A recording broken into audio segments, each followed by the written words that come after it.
ಯಾರನ್ನ ಎಲ್ಲಿ ಇಲ್ವಲ್ರಿ, ಒಟ್ಟೋಗಿದ್ದಾರೆ, ಕೂತ್ಕೊಳ್ಳಿ. ಏನಿಲ್ಲ ಇರು. ಡಿ ಕೆ ಶಿವಕುಮಾರ್ ಹೊರಟೋದ್ರು ಬೆಂಗಳೂರಿಗೆ. ಯಾವಾಗಲೂ ಇರೋರ ಹೆಸರು ಹೇಳಬೇಕು ಹೊರತು ಹೊರಟೋದವ್ರ ಹೆಸರು ಹೇಳಕ್ಕಾಗಲ್ಲ.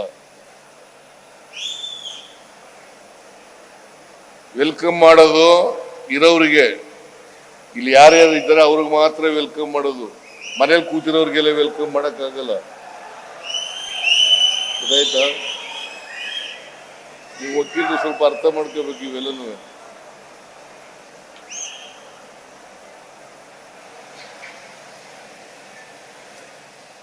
ಅವರು ಪಾಪ ಡಿ ಕೆ ಶಿವಕುಮಾರ್ ಹೆಸರು ಹೇಳಿ ಅಂತ ಹೇಳ್ತಾ ಇದ್ದಾರೆ.